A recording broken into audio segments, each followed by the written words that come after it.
Muy buenas a todos, bienvenidos de nuevo a este programa, Las Cofradías, cuarta entrega. Seguimos ya, bueno, pues con este recorrido que hemos ido realizando en torno al concepto de trono. Vamos a seguir hablando de tronos, vamos a tener a otro invitado, ya sabéis que además después, esta noche a las 10, tertulia en directo, hoy con Calle Villores y Alejandro Morante, una tertulia que seguro que va a dar de sí, pero ahora nos toca el programa. Y para esta ocasión, como siempre, a Jaime Moreno le doy el saludo habitual. Muy buenas, ¿cómo estás, Jaime?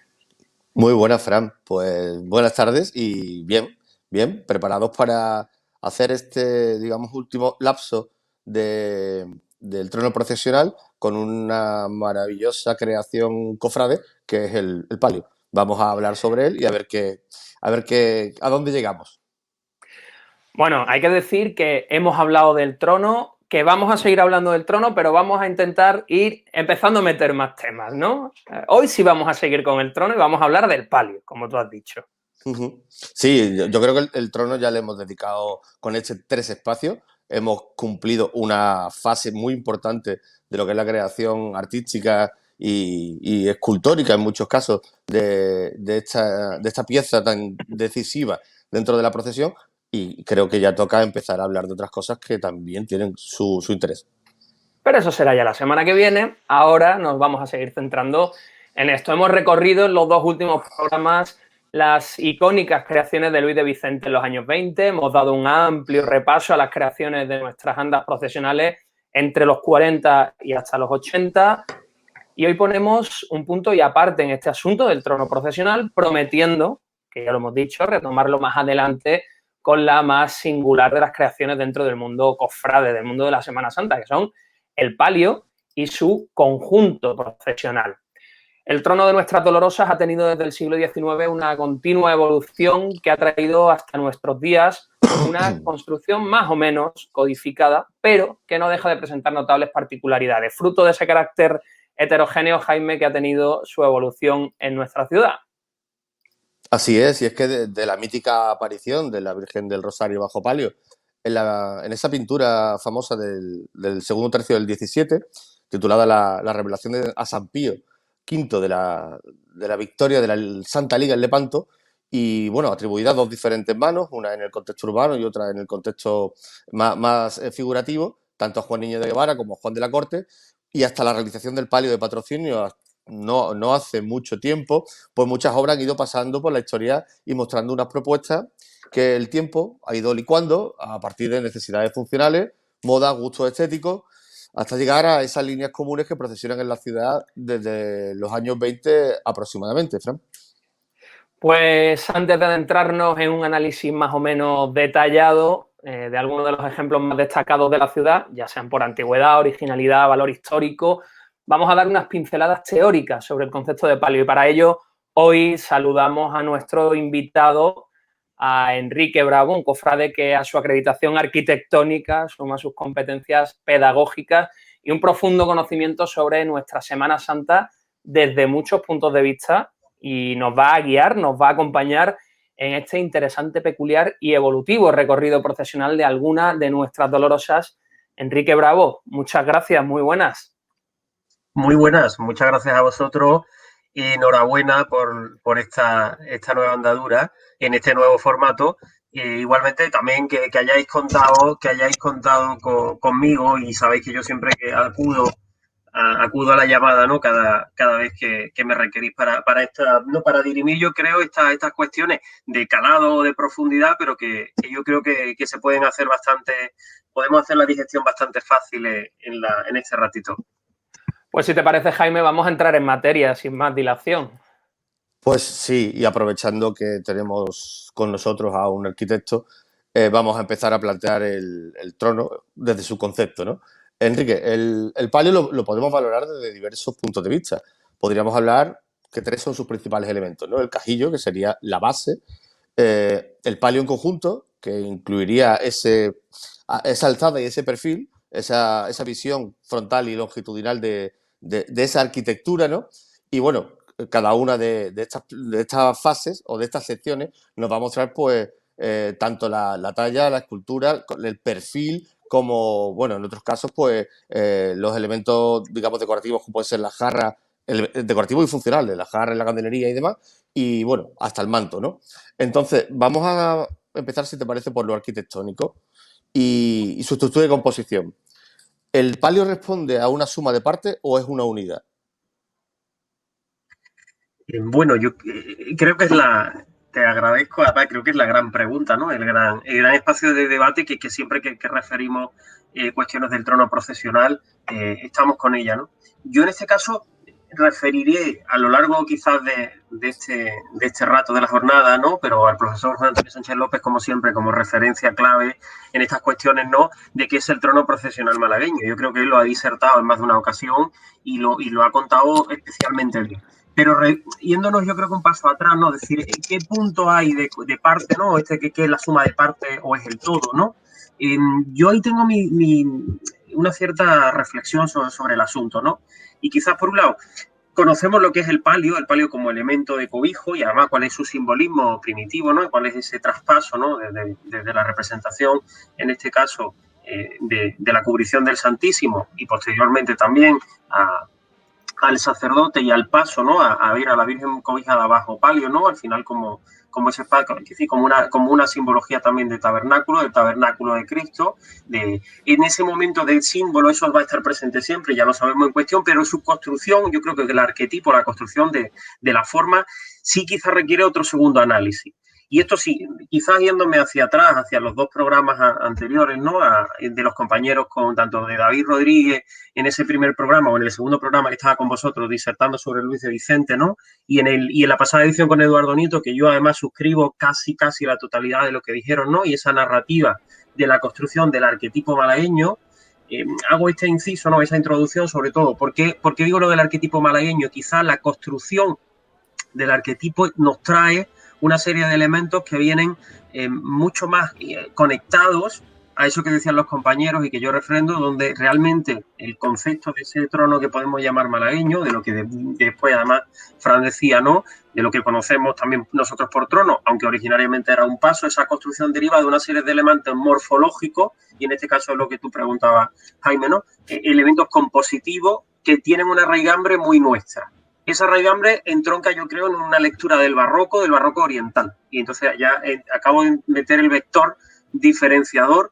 Yo creo que eso es lo que va a hacer que nos encontremos dos tipos de fórmulas o varios tipos de fórmulas o modelos procesionales de palio muy distintos en la geografía andaluza, con una hegemonía predominante, en este caso de la vertiente de Sevilla, sobre todo con la reforma o con el gran postulado de Rodríguez Ojeda, y cómo ese modelo cuando se revisita no termina de encajarse, y hasta la actualidad lo vimos con Eduardo Nieto el otro día, termina de chirriarnos porque la suma de sus partes no corresponde, mejor dicho, su todo viene de una sumatoria de partes que no se corresponden al origen o al concepto de esa peana o de ese trono procesional como elevación.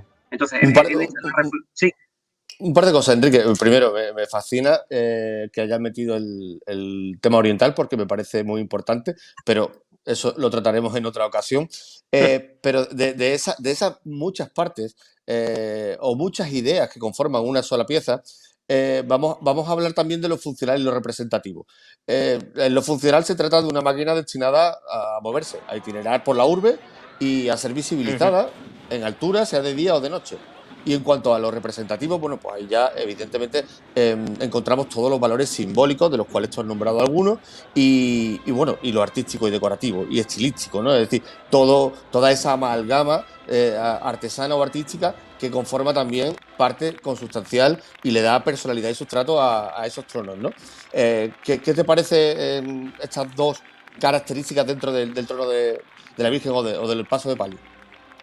Claro, pues por eso yo decía, con eso que tú, a mí me parece que hay un análisis previo que se nos olvida y que quizás yo también, como bien sabéis, ¿no? Por las clases, en este caso, ¿no? Por las clases que yo fundamentalmente doy barroco, aunque que el periodo de arquitectura, esa diferenciación entre Occidente y entre el Occidente del barroco andaluz y el Oriente, tiene también una manera y una forma de ser. Lo explicaba en este caso David Rodríguez con el cierto intimismo de la ciudad barroca oriental, y con esto me refiero a que las ciudades que han sido más discretas, como en el caso de Málaga, un barroco muchísimo más atemperado y totalmente relajado, ha precisado en cierta manera de externalizarse y hacerse mucho más llamativo en cuanto a sus volúmenes y a sus formas a la hora de salir y encontrarse con el espacio urbano.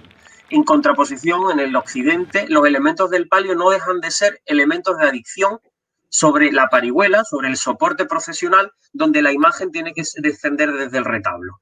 Yo hace tiempo, y sabéis en algún momento, yo sigo denominando a esta cuestión al paso, me parece más quizás por ese elemento de lo dinámico que decíamos, como soporte procesional. Es el elemento que genera el devenir o la procesión, por lo tanto el discurrir y lo dinámico. Pero la construcción, en cierta manera, se está produciendo de dos formas diferentes. En Sevilla se produce desde una construcción, desde una parihuela, una base donde la imagen desciende y tiene que confinarse, una palabra muy de moda en este momento, confinarse por el quicio de la puerta, por el dintel y por las jambas del hueco, de la oquedad del templo por el que tiene que salir. De tal forma que su crecimiento es limitado, lo sabemos. Y por lo tanto los elementos se reajustan a las medidas generalmente, ya sabemos, con excepciones de los dinteles de puerta. Y eso hace que realmente el elemento que es la parihuela con sus respiraderos, sus barras de palio y sus caídas, o en este caso bambalinas conocidas por nosotros, se limitan de una forma muy, vamos a decir, estricta. Y eso es lo que nos hace que la suma de esas partes den el paso de palio, el modelo de paso de palio que el otro día veíamos. Yo me atrevería a decir que con la única extravagancia de los candelabros de cola que son, vamos a decir, el único alarde estético casi de diseño que permite fuera del volumen que el paso de palio está proyectando en la ciudad. También sumándole que la trama viaria, la trama urbana de la ciudad están sumamente estrechas que no permite ningún volumen construido de más, ¿no? En nuestro caso, en mi juicio, ¿no? Y desde la revisión de los años 30, yo creo que de forma muy correcta, claro caso va a ser la Virgen de la Esperanza, no es porque yo, bien sabéis, que sea esperancista de pro y de cuna, pero sí simplemente porque es una reinterpretación de esa revisión de las partes del palio, pero sin perder el concepto, vamos a decir, el concepto oriental o el concepto afincado en Málaga, donde la construcción de los elementos yo creo que nace a partir del pedestal, del soporte o la peana, en este caso ya veíamos el otro día, bien sea el carrete, el tronco piramidal, la superposición estratificada, como veíamos después y sucederá, lo reinterpretará Cristóbal Velasco de alguna manera, o los otros lo reinterpretan. Entonces, en este caso, ¿con qué es? ¿Suma de partes o el todo? Depende. Yo creo que ahora estamos en un debate donde eso se ha destruido completamente y vamos a ver, sobre todo en esta última etapa, una multitud de respuestas que ya han destruido en cierta manera esos dos paradigmas claramente y estamos viendo una revisión completa de los modelos. Yo creo, Jaime, que justo lo que estaba introduciendo ahora Enrique es algo que vamos a tratar más bien en la segunda parte, ese cambio. Y no sé si tú quieres que empecemos a acercarnos ya a los orígenes, finales del siglo XIX, introducirnos ya en el siglo XX, por avanzar, o si quieres que nos centremos en este valor representativo, funcional y arquitectónico. Bueno, a ver, por aportar un poquito más antes de hacer esa, digamos, introducción a partir de los años 40, ¿no? Que es donde empezamos a encontrar el modelo, que es verdad que parte de la antigüedad, o sea, de la antigüedad, de nuestra pequeña antigüedad, parte de los 20 y finales del 19, pero realmente sí es interesante. Bueno, cuando Enrique ha hablado de la parte oriental yo creo que va muchísimo más allá de la parte oriental andaluza, y es que no hay duda de que hay un origen orientalista en la estética del palio, y a partir de ahí sí me gustaría hablar de un par de cuestiones. Una, el movimiento. Vasari definió una de las cualidades de la belleza como la gracia, ¿no? Y creo que la gracia es el movimiento de ese palio, porque esa máquina está hecha para moverse. Y claro, ya que se tiene que mover, qué menos que darle gracia en el movimiento. Y creo que esa es una de las grandes características que hoy esconde el palio. Y, por supuesto, en ese concepto de la gracia entra mucho la labor de la ingeniería, pero claro, luego vienen todas las artes aplicadas a ese movimiento que le arman una coraza o una careta absolutamente bella y estética, ¿no? Entonces, sobre estos dos conceptos entre ciencia y arte, quería que Enrique nos dejara una última reflexión antes de pasar al siguiente apartado. Sí, esa, y yo le sumaba, me permito, Jaime, le sumaría lo antropológico, quiero decir, la referencia entre la división entre ciencia y tecnología. Yo tenía un gran profesor al que aprecio muchísimo de arquitectura, que siempre explicaba que la arquitectura no deja de ser el resultado de una ecuación entre deseo y posibilidad. El deseo y la posibilidad no dejan de ser la ciencia y el arte, es lo que se puede y lo que quiero. Es decir, lo que aspiro, lo que deleito, lo que me gusta y lo que puedo conseguir. Al final lo que puedo conseguir me lo va a dar generalmente la ciencia o en este caso la técnica que lo va a terminar haciendo posible.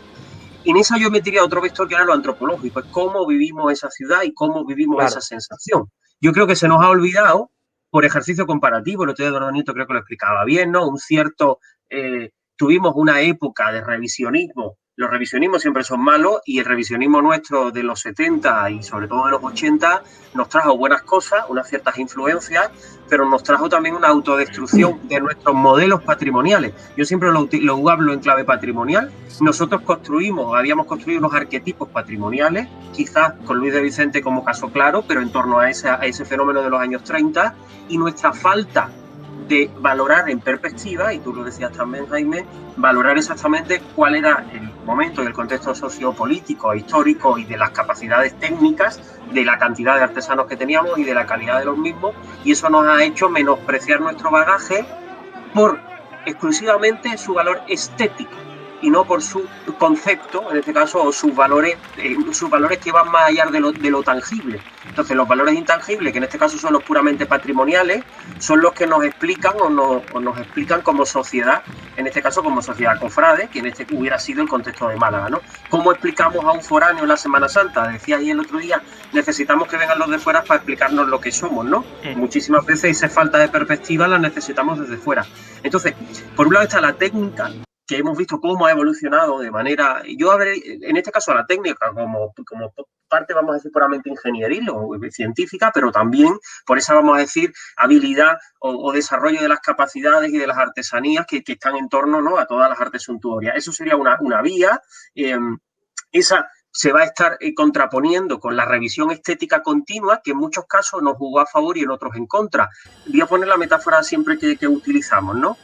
Y posiblemente la hermandad que más ha copiado el modelo sevillano por antonomasia ha sido la Archicofradía del Paso y la Esperanza. Entonces creo que eso yo lo he dicho en muchos lugares y en la casa es consabido, pero a veces se nos olvida. Pero con una muy interesante posición, que era copiar lo bueno, es decir, introducir aquellas cuestiones que aquí eran inexistentes, no que eran ningún animal, que no existían, incorporarlas, pero saber amoldándolas a la manera del sentir profesionista. Yo siempre en alguna conferencia, en alguna cosa, comparo siempre dos imágenes que me parecen maravillosas, que es esa imagen que además pusisteis vosotros, no sé en cuál es de los dos programas, de la Virgen de la Esperanza junto a una camioneta entrando a calle Cuarteles, creo que imagen mítica, y en una contraposición a la Macarena por calle Resolana, en una foto muy semejante en fecha, no recuerdo año arriba, año abajo. La percepción del objeto dinámico en el paisaje urbano era demoledormente opuesta. La imagen está trucada en cierta manera, porque de pronto se ve la Macarena con un artefacto minúsculo, pequeño, en Resolana en proporción al espacio viario. Lo que pasa es que hay que pensar que realmente el paso procesional en Sevilla está confinado a su trama en el centro histórico y la escala funciona, y en cambio la Esperanza, cuando se la saca o se mete en otro contexto mucho más estrecho, no funciona, pero en la mayoría del porcentaje de la trama urbana decimonónica de la ciudad es cuando funciona. Entonces, este tema de la escala, que también es una relación entre la técnica y el deseo artístico, en los años 30 sí se tuvo muy en cuenta, de tal forma que se incorporaron todos los elementos, en este caso occidentales, con total rotundidad, no solo en los propios hábitos profesionales en muchos casos, sino en los elementos de palio, en la propia lectura generalmente del palio, desde el punto de vista de que se colocó un palio, pero también la forma, el perfilado de la bambalina, la introducción de la malla en el palio, el tema de las morilleras, la decoración en las barras de palio, que era algo que aquí de lo poco que había era una cosa muy poco habitual. Pero sí se tradujo muy bien la tradición barroca, y esto sí es tradición barroca, del elemento másico. Másico me refiero de masa, de volumen. Sin embargo, Enrique, y por hacer un último apunte, hemos hablado de máquina, hemos hablado de espacio, y es un espacio donde habita la representación de una imagen, de una divinidad o de una, en este caso, de la que los cristianos y católicos consideramos la madre de nuestro Redentor. Esto, y además has hablado de la adaptación a diferentes planos de volúmenes y de funcionalidad. Me viene a la cabeza Le Corbusier y el hecho de los espacios como máquinas de habitar. Hay algo de racionalismo en todo esto también, ¿no? Sí, hay algo de racionalismo tanto en cuanto el arquetipo, quiero decir, el soporte, yo voy a decir el soporte procesional, que es el paso procesional o el trono. Es muy importante este dato antes de nada, yo la aclaración. Las diferencias fundamentalmente son motoras. Motoras es un tema físico, de cómo se mueve el soporte profesional. El soporte profesional es el objeto, que tradicionalmente se llama paso procesional, me parecería también bien, ¿no? Pero el paso ha llegado a convertirse en el paradigma, en un arquetipo con una configuración clara, y el trono nuestro va a tener otra derivada, pero por ejemplo podríamos hablar del trono antequerano, que tiene otra derivada también diferente. Cada uno de esos modelos de arquetipo, con matices, pero se han configurado en función de su escenografía, de su propia escenografía urbana y de la manera en la que se han vivido. Y el caso ejemplo va a ser lo mismo, y voy a la pregunta primera, Jaime, digo, de los elementos del palio. Decíamos los arbotantes, ¿no? Los candelabros. Bueno, pues siempre yo tendré que referir también al profesor Fernández Parada, otro gran conocedor de la Semana Santa de Antequera, que siempre explica lo mismo. El trono antequerano no tenía necesidad de candelería o de candelabros ni de vela porque salía de día. Entonces, algo que se nos olvida, los modos de vivir y de habitar. Entonces, cuando se nos olvida la manera en que la ciudad se habita, y hablo en este caso en clave casi además de arquitecto, que es decir, si se nos olvida cómo habitamos, cómo definimos los espacios en los que vivimos en función de nuestras necesidades, así resultan los modelos procesionistas. Si te parece, Enrique, vamos a dejar que Fran nos dé una introducción de esos modelos procesionistas que nosotros entendemos que han sido la matriz de nuestra Semana Santa, y luego y así vamos avanzando. Exacto, vamos a avanzar y vamos a ir haciéndolo quizá un poquito más específico. Ya llevamos 23 minutos de programa, por ir centrándonos algo más.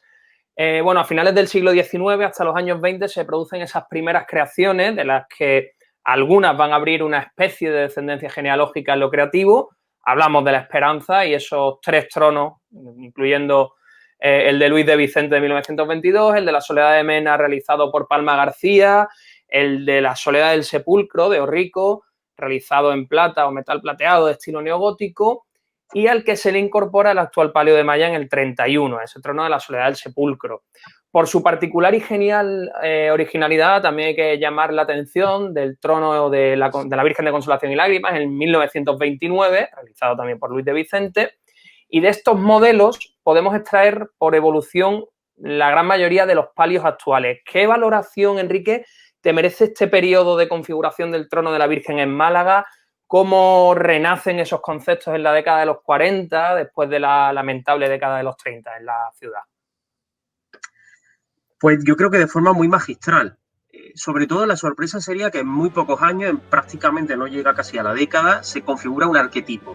Sí, el arquetipo yo creo que trasciende el modelo. El modelo es algo que al final imitamos, ¿no? Un modelo es algo que se copia, bueno, que sirve simplemente, que es un patrón, ¿no? De eso bien sabemos los cofrades también, con las piezas seriadas. Son piezas que tienen un modelo y se reproducen de una forma sistémica, sin ningún tipo, vamos a decir, de introducción de variables. El arquetipo traspasa eso, el arquetipo se configura como una referencia en la que seguir construyendo futuros proyectos. Y ese arquetipo del trono procesional malagueño, que se sigue haciendo y que seguimos viendo ejemplos, la raigambre la tiene directamente enlazada en esos años 30, en ese repertorio que acabas tú de decir, Fran. Me decía, el mismo proyecto, vamos a decir, reciente del trono de la Virgen de la Paloma, aunque venga directamente relacionado con el de Pérez Hidalgo, pero no está dejando de beber de todas esas fuentes de los años 30. En esos años 30, ¿qué está sucediendo?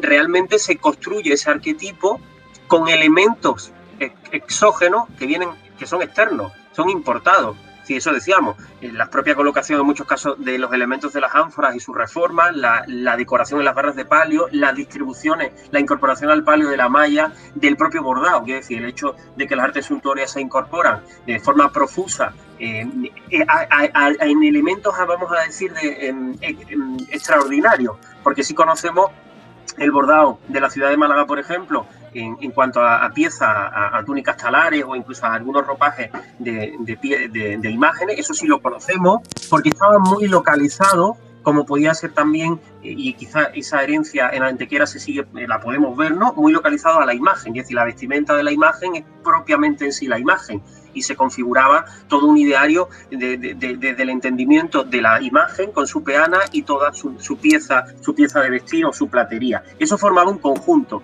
Y ese conjunto es el que se intenta o se consigue sacar a la calle cobijándolo, en este caso en el trono de palio, en esa transformación del paso de palio, con esos elementos que en muchos casos tienen una herencia de importación. Y eso decía, desde la propia Constitución, de la evolución del palio de la Esperanza, del palio de las Estrellas, hasta terminar el palio de Luis de Vicente, pero en todas estas incorporaciones de, como decíamos, o el propio, yo creo que es muy paradigmático, el propio trono de Consolación y Lágrimas. Esa cantidad de imaginería en cuanto a su escala y ese perfilado de volúmenes que entrantes y salientes cóncavo convexos que nos llevan al mejor barroco en cuanto a concepto, al mejor barroco además del 17, al barroco espacial, al que habla de volúmenes y de espacios y de sombras y de luces.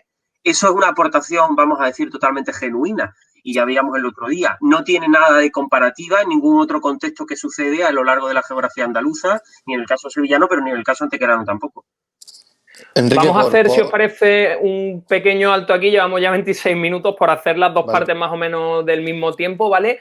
Volvemos en un segundito, Jaime, porque nos vamos a quedar con tu lanzada y en nada estamos aquí de vuelta, seguimos aquí en Cofradías.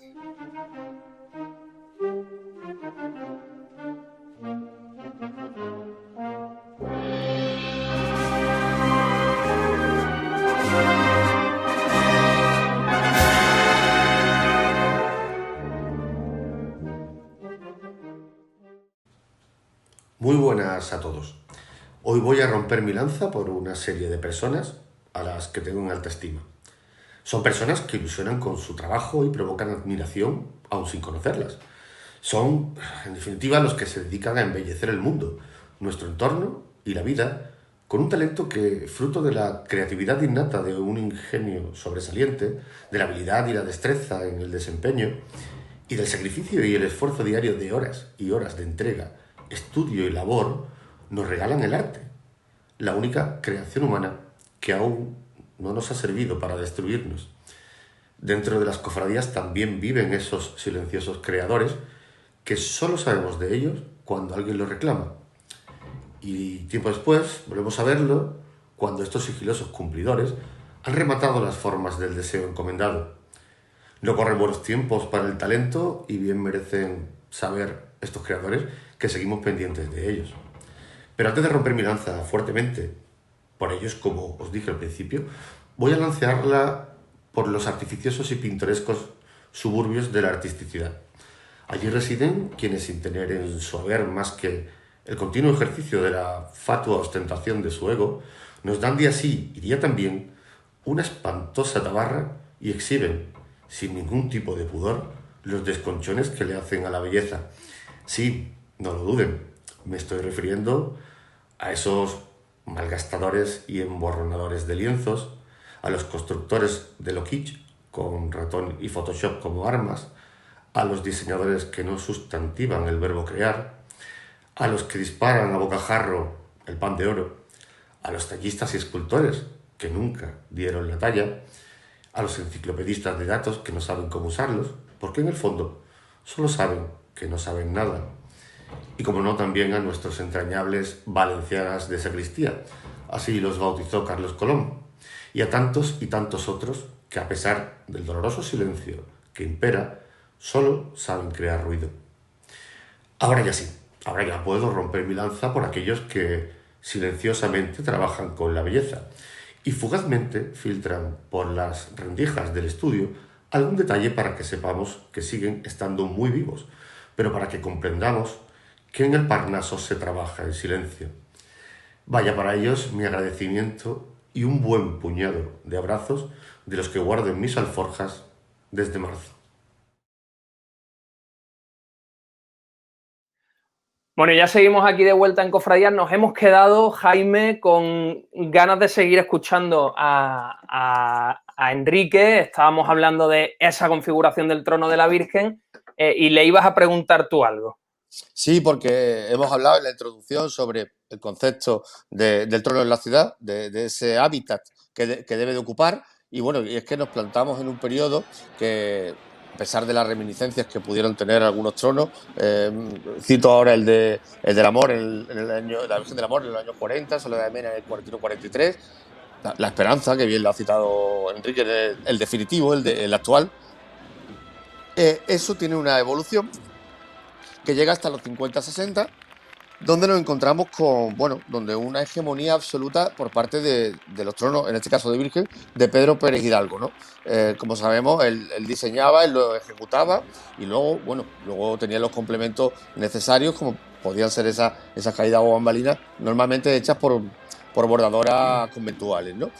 Aquí entramos en dos sustancias que me parecen interesantes para desembocar en el último tercio del siglo XX. Una es la importancia de las directrices de Santos Olivera, el obispo Santos Olivera, en cuanto a los tronos fuera de las iglesias, y bueno, y esa trama urbanística de Málaga, construida sobre todo en el siglo XIX a base de grandes avenidas que al fin y al cabo vienen a configurar el recorrido oficial, la Alameda Principal y Cailario, y luego a la hora de plantear la forma en ese espacio, el colosalismo efectista, ¿no? Propondría un análisis histórico-estético de esto, de este fenómeno, y bueno, y mención aparte a lo mejor es el tema de los palios bordados, sus caídas, sus movimientos y demás. Sí, bueno, en esa referencia yo creo que son como de la genealogía de por qué se produce este modelo, o cuáles son los condicionantes positivos y negativos, ¿no? Yo en este caso, que fíjense, quizás es un periodo que con más profundidad he analizado precisamente para encontrar esas claves de cómo se termina de configurar ese arquetipo, además en tan pocos años. Sería impensable a día de hoy que en cuestión de 6 o 7 años fuésemos capaces de reinventar un modelo, o mejor dicho, afianzar una nueva visión y una revisión de modelo procesionista. Me parecería una empresa demasiado arriesgada, ¿no? Entonces, en ese aspecto yo creo que se suman 5 cosas fundamentales. Y las podemos calificar en positivas o negativas en función, vamos a decir, de lo que construyeron o destruyeron en cierta manera. Primera, como positiva, las transformaciones urbanísticas de la ciudad, ¿no? El hecho de que ese nuevo modelo social, un modelo oligárquico con una serie de cuestiones especulativas, además yo siempre lo explicamos, el centro de Málaga se reconstruye de una forma especulativa, las casas de piso, la necesidad de arrendar, de alquilar, de conformar una ciudad nueva, una ciudad muchísimo más moderna, con grandes esquinas curvas, como sabemos, con la posibilidad muy importante de que la trama urbana de esquinas curvas decimonónicas, vamos a decir, de ese trazado, que a veces se refiere a los Strachan, aunque no solo fue de la familia de los Strachan, esa ciudad permite las grandes maniobras de estos tronos de 15 y 16 metros. Dato importantísimo que en otro lugar, en estos grandes espacios, no hubiera sucedido. Esa no se nos puede olvidar y siempre se nos olvida. Siempre explicamos las claves sociopolíticas, las claves ideológicas, las claves, en este caso, de los conflictos. Por ejemplo, el segundo, la fundación de la agrupación de cofradías como motor de impulso de eso que en este caso David recordaba que se entiende como algo extraño desde fuera de suntuosas procesiones. Ese lema de mantra que lo que hace es que desde un esplendor, desde la intención de revisitar o de revisar toda la calidad de los enseres, de los desfiles, de los hábitos y de las propias, del propio patrimonio de las cofradías.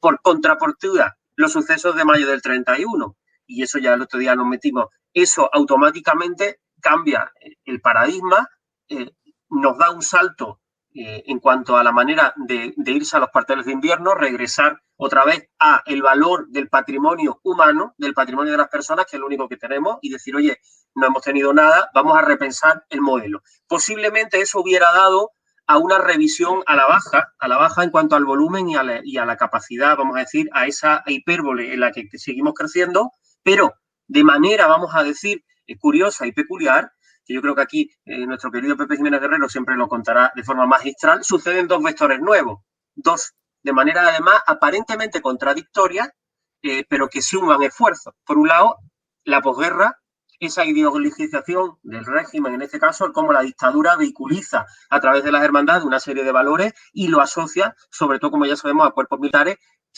sufragando en cierta parte o promocionando diferentes patrimonios. Y hay casos claros, como bien sabemos, de las hermandades. Y eso que parecía en este caso una cosa positiva, aparece también el decreto famoso episcopal de Santos Oliveira, que aparentemente como algo negativo, se termina convirtiendo en algo suficientemente positivo, porque perdura y mantiene ese modelo procesionista, vamos a decir, de la herencia de esos años 30. Y podemos ver fotos, yo creo, claras. El decreto es posterior, el decreto es del, quiero recordar, del 56 o algo así, pero esa foto fantástica en la puerta de la iglesia del Carmen, del trono de la expiración, volviendo al tinglao, creo que año 41 o algo por el estilo, ya es el paradigma de lo que va a ser, es como el anuncio, ¿no? Mediados de los 40, Enrique, más Mediados de los o menos. 40. Yo creo que esa foto es el anuncio, es casi el tráiler de la película que vamos a estar viviendo posteriormente. Esa gran estructura efímera donde cobijarán la gran hipérbole de la que el trono va a crecer, ¿no? Sí, sin embargo, en este último desarrollo, y Fran nos lo va a contar,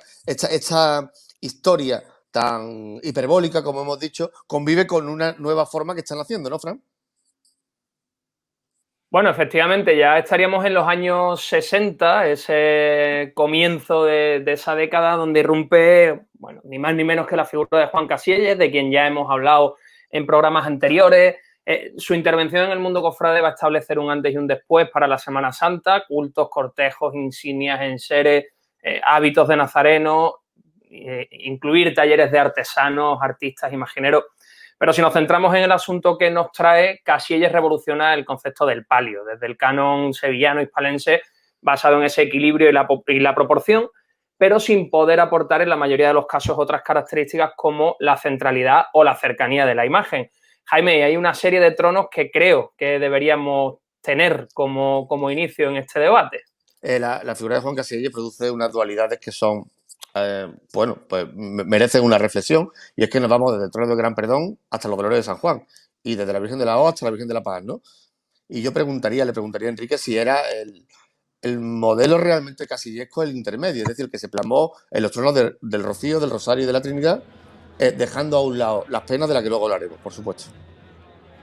Sí, yo creo que antes de nada, como referencia, yo creo para lo que nos queda del siglo y lo que vamos viviendo, el problema generalmente no está en los talleres, sino en los encargantes, ¿no? En los comitentes, quién encarga, qué quiero, ¿no? Esto a veces pasa como los arquitectos, qué es lo que quiero y qué es lo que pido y cómo yo te lo puedo dar. Eso no viene a decir cómo un taller, como podía ser en este caso, nos está dando Villarreal soluciones aparentemente antagónicas, soluciones que están basadas en una revisión de los modelos, vamos a decir, autóctonos, que yo creo que eso introduce el vector también, el propio trono de la Virgen de los Dolores de la Expiración, que ya conocemos y sabemos que es como el gran arquetipo de trono en orfebrería, pero basado en los grandes volúmenes de la talla en madera. Esa revisión era clara. Y como por otro lado hay una importación de modelos, vamos a decir, más compactos, sin ningún tipo rectilíneo, con un cajillo que en muchos de los casos bien sabemos que terminan siendo una especie de respiraderos elevados, ¿no? Es como si fuesen los respiraderos conformados en una pieza cuadrangular que es forma de cajillo, donde se montan las barras y se monta el palio, y eso serían los elementos de suma del paso de palio. Entonces ahí sí me sirve. Quizás son los primeros momentos donde aparece el concepto de paso de palio como una suma de piezas. Esto es una cosa importante, yo lo hablo desde lo estático, desde la arquitectura. Yo es que escribí hace tiempo y refería, con algunas opiniones en contra de algunos compañeros, decía entender esto como arquitecturas procesionistas, una expresión que yo uso frecuentemente, porque entiendo que son arquitecturas que se conciben como tales porque no son desmontables, entendedme la sensación, están compuestas y por eso ha precisado su revisión del tinglao a la Casa Hermandad, como bien sabemos, y la imposibilidad en muchos de los casos de que nuestros tronos procesionales se desmonten. No tiene ningún sentido. Y se puede hacer, entiéndanme o entenderme la situación, no, pero su configuración es para entenderlos como un retablo. Es como la proyección dinámica del retablo. Es una pieza, sería como la nave nodriza, la nave cápsula que ha salido del retablo y tiene una capacidad de ser itinerante y moverse por el espacio urbano. Y es la que consagra, termina de dar ese punto de consagración o de sacralidad a la ciudad a través de su itinerancia. Y eso parte porque es una pieza autónoma y entendida de una forma integral.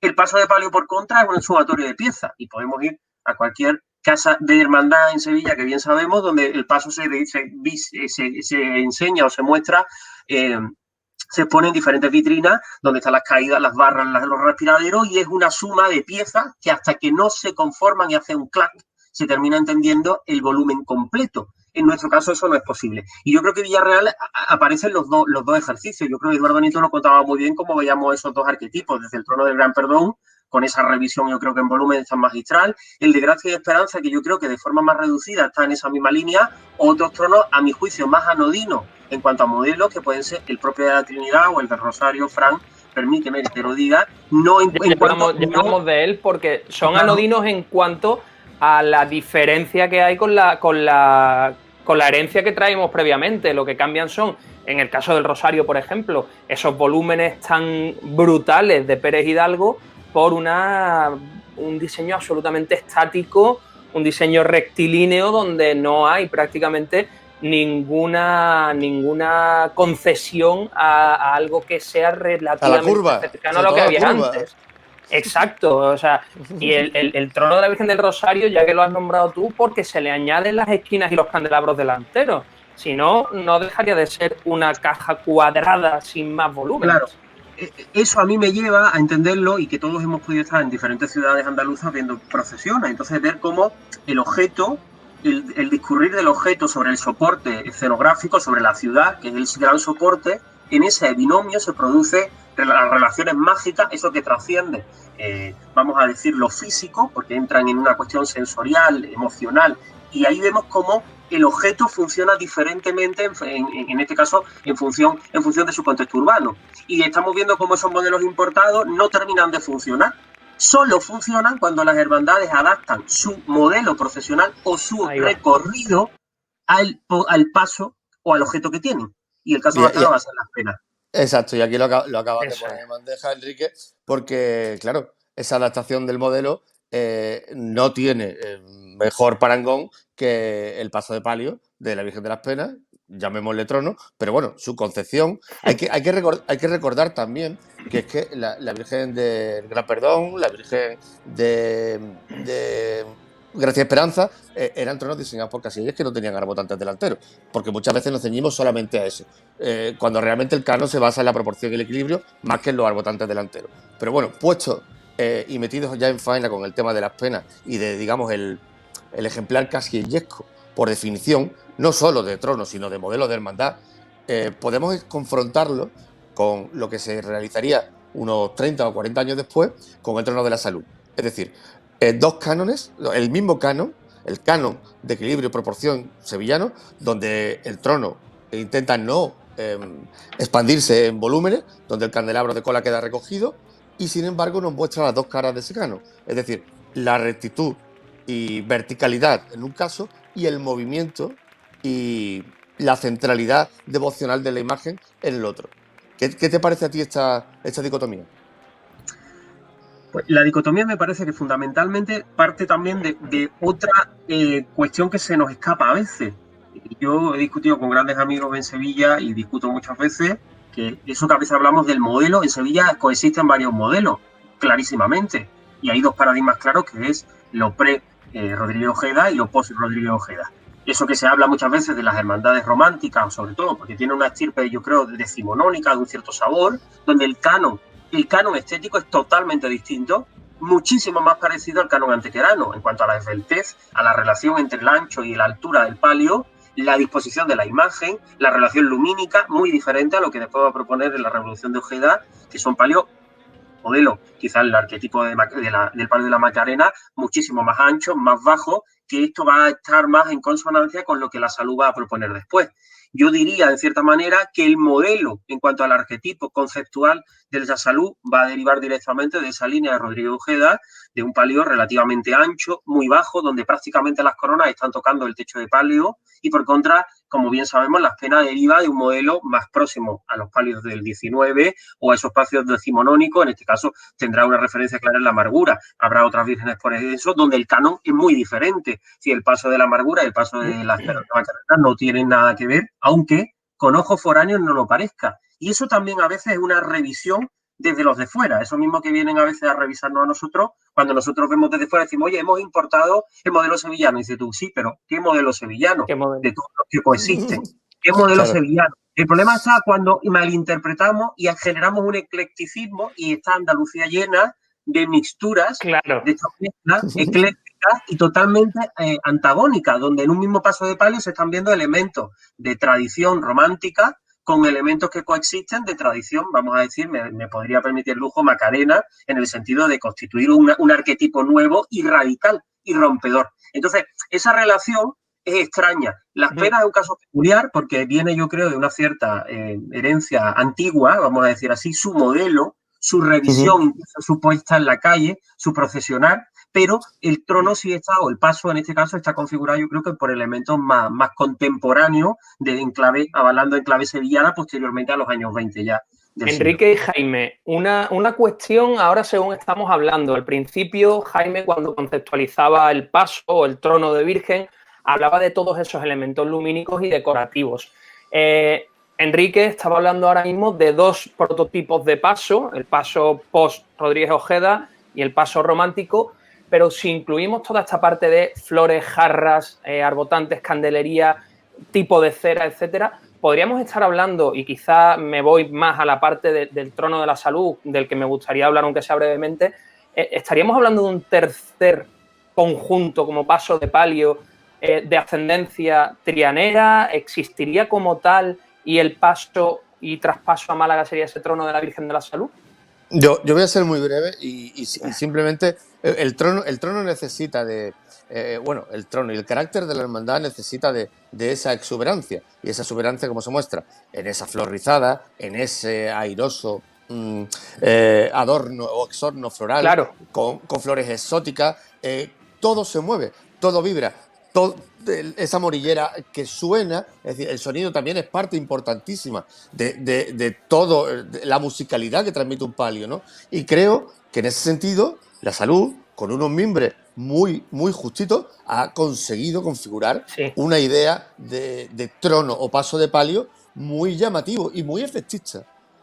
Le ligo a Enrique, precisamente hablábamos de los volúmenes, el trono de la salud tiene esos arbotantes delanteros que bien podría no tenerlos porque funcionaría incluso mejor, pero al hablar de ese paso intermedio me refiero a que precisamente el paso estilo Triana, Enrique y Jaime, tiene esos volúmenes delanteros, que no se lo da un elemento fijo, sino que se lo da, como ha dicho Jaime, el elemento floral que es temporal, pero también tienen ese elemento delantero de volumen. A eso es a lo que me refería y yo no sé, Enrique, cómo lo ves. Vamos a hacer, esto va a ser lo retuiteable después, ¿no? Para generar un poco, para incendiar. En este caso, yo recuerdo al profesor Sánchez López en una descripción que puedo parafrasear, donde el trono malagueño, y tiene ese origen que decía Eduardo Nieto, del túmulo, del trono, del pedestal, de la doble simetría. La doble simetría, hay una lectura clarísima donde el trono se tiene que entender de la misma manera que si le damos la vuelta, lo único que cambia es la bambalina frontal y la trasera. Tendría que ser así, y ese es el arquetipo nuestro. Con esto digo, yéndonos a los de los arbotantes. Por lo tanto, yo defenderé siempre que un trono en Málaga que tienda que respirar y construir la herencia del modelo no puede ni prescindir de los arbotantes delanteros, ni, por supuesto, construir dos alturas distintas sin sabe nadie por qué, que no tiene ningún tipo de sentido. A mí no me lo parece. Sí, porque eso ha sido una especie de maquillaje o de traslación de intentar incorporar dos piezas delanteras que dialoguen de una forma que tampoco bien entendemos con las traseras y nos generan extrañezas. Me puedo llevar un caso claro del trono de la Virgen de Gracia, donde de pronto, de manera extraña, si te fijas, hay un arbotante que tiene dos tulipas más que el otro y nadie entiende por qué, porque no le aporta nada. Entonces, esa revisión viene por una intención de mantener o de no querer ser suficientemente, vamos a decir, rotundos en el arquetipo de modelo y decir, no, es que vamos a estar ahí entre medias de querer dar peso al candelabro de atrás, que tiene una función en Sevilla bastante clara de iluminación, cosa que en Málaga no sirve. En Sevilla eso está porque genera un cierto resplandor en las paredes y que va encajonado el palio, y entre el resplandor de la candelería y esa especie de ascua trasera, la imagen va iluminada porque está en el centro y muy baja. En nuestro caso, la Virgen que está en el centro, reivindicación que hemos hecho muchos también en la casa, y ya bien sabéis, en el malentendimiento de que nuestro modelo procesional del trono malagueño, la imagen debe ir en el centro, cosa que también sabemos, salvo otro tipo de configuraciones, porque como bien decía el otro día, el manto no está para cubrir las cabezas de varales, sino está para cubrir su función de cubrición, en este caso, de la imagen sacra. ¿Y esto que me voy a referir? lo de Triana que tú decías, Fran, tiene sentido porque ha reinterpretado el modelo, Macareno es claro, y ha ido incorporando unos ciertos aditamentos. Han manipulado, en el bueno de los sentidos, incorporando una cierta, vamos a decir, idiosincrasia propia, pero no lo traiciona en ninguno de los momentos. No traiciona, es decir, no hace cosas extrañas, como si vamos a ver en estos modelos nuestros, sobre todo a partir de los 80, donde vamos a ver tronos nuestros que a veces intentan hacer experimentos, ¿no? Unos ciertos híbridos que no terminamos de entender. Jaime, yo creo que ya eso ya ha dado él el pie. Continúa tú. Cuando llegamos a esa fecha, bueno, pues tú lo acabas de decir, hay nuevas propuestas que vienen de una forma muy ecléctica y a lo mejor quizás algo desordenada, y al mismo tiempo empiezan a surgir a partir de los 90 los llamados revivals, ¿no? Que yo te preguntaría si entran dentro de lo que es un lastre en cuanto a la prohibición o la contención hacia la renovación a través de nuevas formas, o esos revivals forman parte de la memoria y son imprescindibles. Cuéntanos acerca de toda esta última creación. Podemos hablar de, has usado como ejemplo el palio de la Virgen de Gracia, metería por ejemplo el de Concepción de Guzmán Bejarano, el modelo antequerano casi exportado, íntegro en Dolores del Puente. Es decir, cuéntanos más o menos esta perspectiva última que hemos tenido en Málaga en la creación de estos tronos. Bueno, aquí yo creo que se explicita bien lo que decíamos de esas dos vertientes que, Jaime, tú proponías antes, que era la línea estética, ¿no? O esa cómo el diseño termina influyendo en las artes suntuarias, la artesanía, en fin, al cuento, y los artesanos producen un determinado objeto de consumo artístico, que ese va a ser el trono. Eso va ligado a la técnica. Ya, ¿la técnica en qué se traduce en Málaga? Como bien sabemos, en que las estructuras de esos soportes patrimoniales fueron primitivamente en madera, después se sustituyeron por acero de gran tonelaje, el caso de algunos tronos que sabemos con estos grandes varales, después se pasó al aluminio y fundamentalmente ahora estaremos en otras estructuras más ligeras que nos aligeran el peso y la posibilidad de que podamos subir la hipérbole de la masa y del volumen a costa, o mejor dicho, no a costa de tener que introducir cada vez más capital humano. Esa es la relación entre esa técnica que ha evolucionado y la línea estética. ¿Qué sucede en la línea estética? Que yo creo que de manera muy juiciosa se han ido incorporando determinadas revisiones estéticas, incorporando ciertos estilos del pasado desde una forma puramente ecléctica. ¿Con esto qué quiero decir?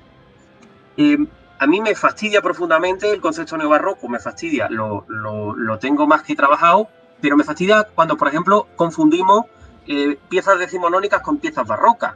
Quiero decir, las piezas decimonónicas, y muchas de ellas en Sevilla, no tienen una trascendencia barroca. Encuentran en los modelos ornamentales del Art and Craft, del seccionismo vienés, del modernismo, una equivalencia vegetal, ornamental, en muchos casos estéticamente, vamos a decir, compatible, y conforman un nuevo ideario. Pero ese ideario no tiene una lectura estética ligada al barroco, no es cierto. Es una lectura profundamente del XIX. El XIX profundamente, bueno, como el siglo de los grandes eclecticismos y de las revisiones completas. Esta última etapa, a partir yo creo que de los 90, donde empiezan a introducirse, o quizá un poquito antes, todo el gran catálogo de la historia del arte de una forma desprejuiciada y de forma muy inteligente. Y sucedió de manera clave. ¿Cómo? Pues tal es el ejemplo, a lo mejor habíamos dicho, de la Virgen de Gracia, puede ser más paradigmático en Málaga, se introduce el gótico, que es un estilo para nosotros absolutamente extraño, salvo con la portada del Sagrario de la Catedral y de la Iglesia del Sagrario y poco más, ¿no? Porque realmente aquí el gótico nos llega a retazo. Y se introduce como una cuestión ecléctica y de revisión, un revisionismo. Y en esa misma línea yo creo que han seguido sucediendo hasta aquí, con magníficos ejemplos, y que no se me escapen esos aires platerescos del palio de la Virgen del Monte Calvario, la revisión, en este caso, de nuestro querido Fernando Prini, en la revisión puramente renacentista, con de aires muy clásicos en el Trono de la Redención, sucederá igualmente con la revisión manierista del Trono del Resucitado, etc., etc. Sí, vamos a encontrar eso. Eso es la pura discurso estético de la ornamentación. Pero hay un tercer vector que hablábamos, que era el concepto, el arquetipo. Vamos a ver cómo hay lecturas estéticas bien aplicadas al arquetipo y otras que no, o mejor dicho, al final el que manda es el concepto. Cuando la hermandad, o en este caso el diseñador o la suma de las partes entiende muy bien el concepto, a mí me da exactamente igual cuál es la respuesta estética del programa, porque realmente la Semana Santa lo lleva haciendo siempre. Ese trono de consolación y lágrima que siempre referimos, con esa especie de baldaquino, de doselaje, con una cornisa de gran volumen, con unos querubines, eso es una intención profunda.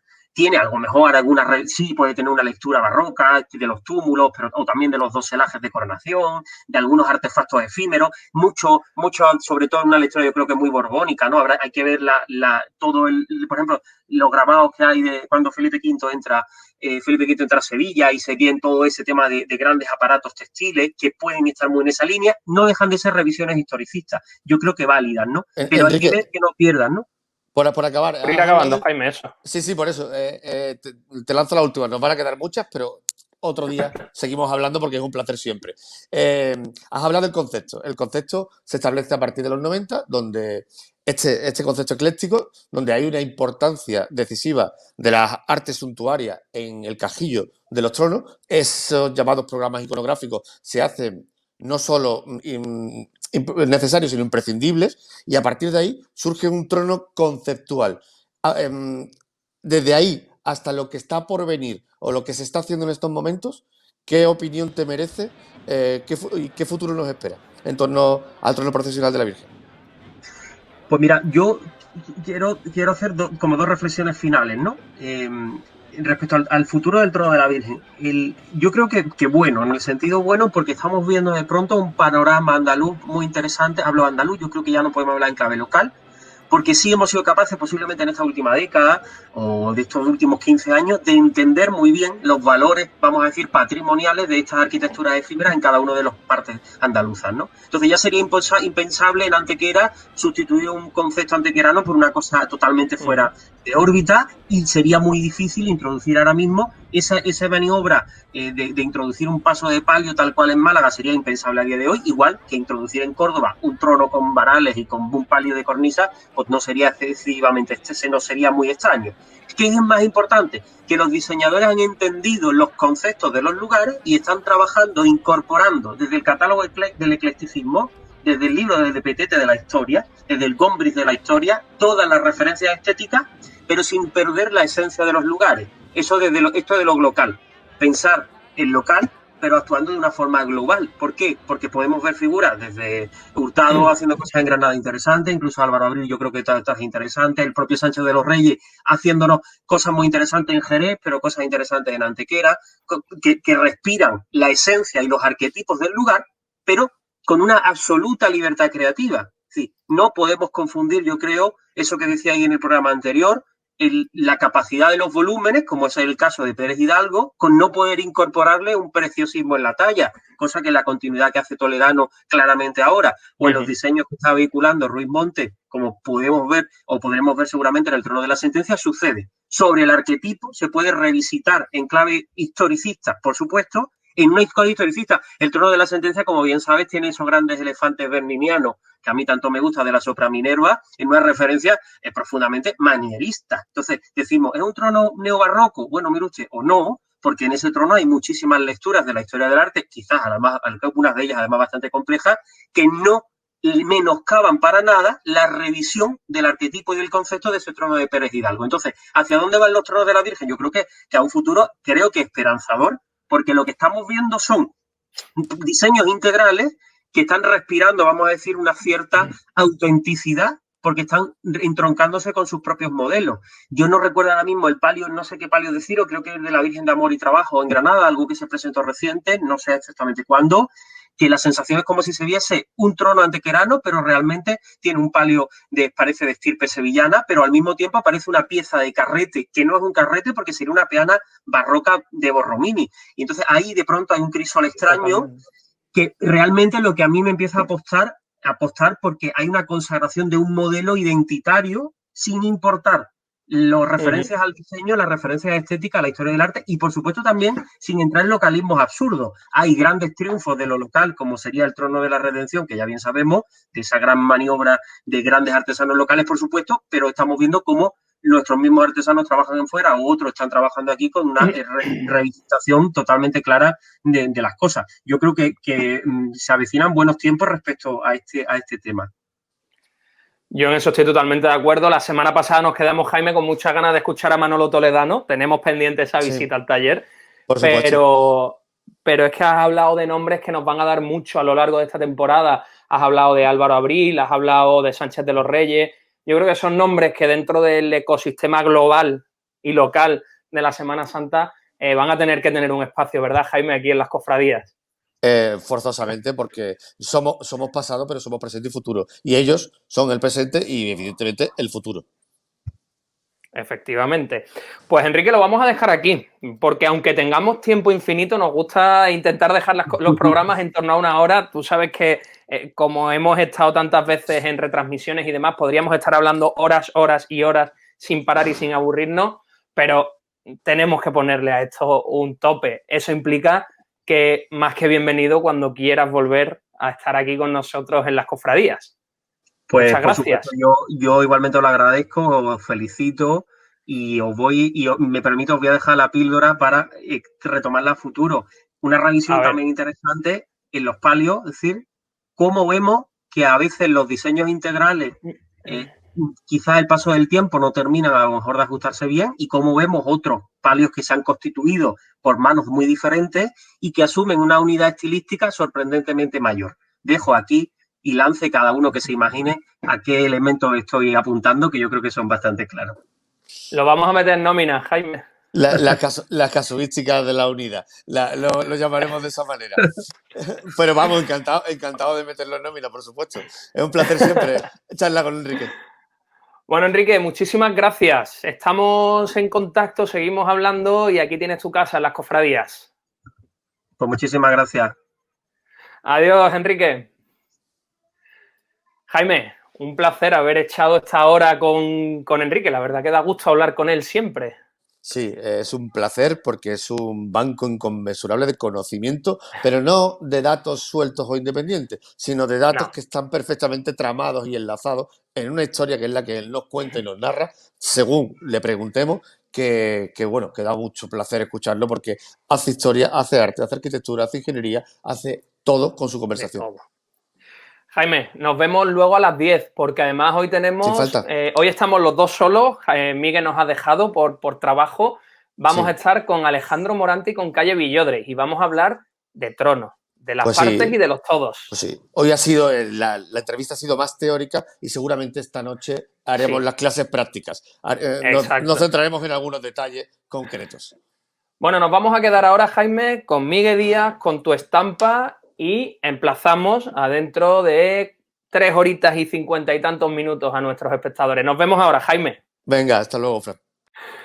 Bueno, pues nos quedamos aquí con este programa de las cofradías, cuarta entrega, un programa con Enrique Bravo en el que hemos estado hablando de esa evolución del trono, específicamente y sobre todo del trono de Virgen en paso de palio, del que vamos a seguir hablando dentro de un ratito. A las 10 os esperamos aquí, no os lo perdáis, seguimos en las cofradías. Hasta pronto.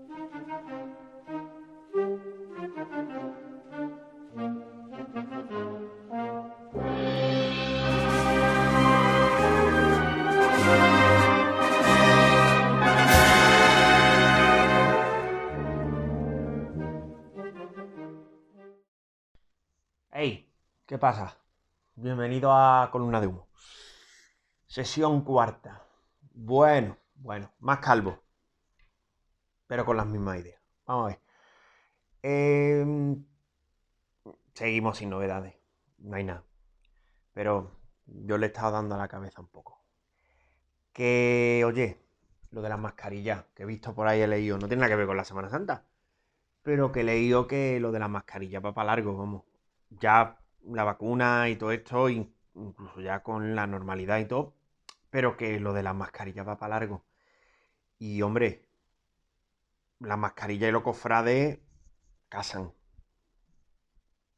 Pueden compaginarse, lo digo.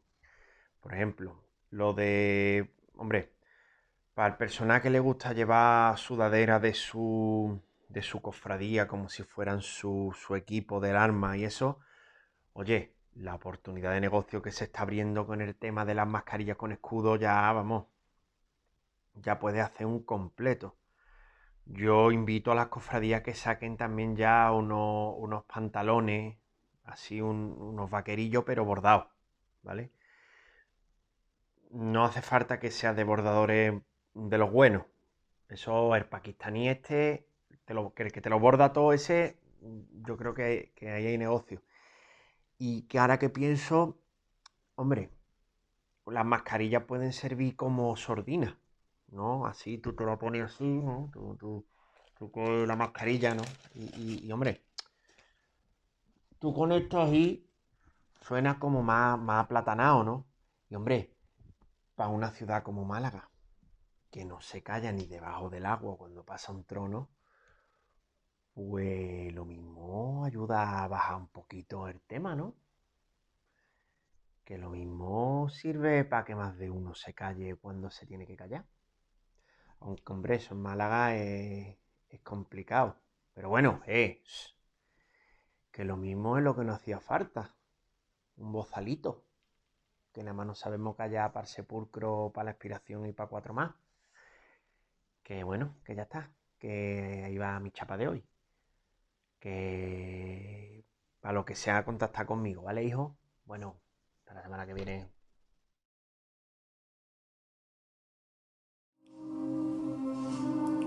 Con esta suntuosa y etérea presencia aparecía, en un páramo semiurbano y ausente casi de vida, la Virgen de la Soledad. Una sublime instantánea que torna a poema visual, a verso suelto y enlutado de una trágica elegía, cuando unimos el significante al significado. En el centro de un ingrávido conjunto, y reclamando para sí todo el protagonismo del vacío, aparece recortada la figura de la soledad, como si de un enlutado prisma de dolor se tratara, presenta en forma y contenido una tristeza piramidal que guarda la pena en todas sus facetas, una amargura agarrada al alma que consigue escaparse de los terribles versos del romance de Lorca porque vive en el desahogo de la luz. Todo es sutil y a veces casi imperceptible alrededor de la Virgen de la Soledad. Se asienta esta representación del abandono sobre una estructura de estilizada y finísima tracería gótica que enmarca con sinuosas líneas unos vanos cegados que tendrán continuidad en los brazos espirales de los arbotantes y que complementan a esta primera obra de orfebrería para la ciudad.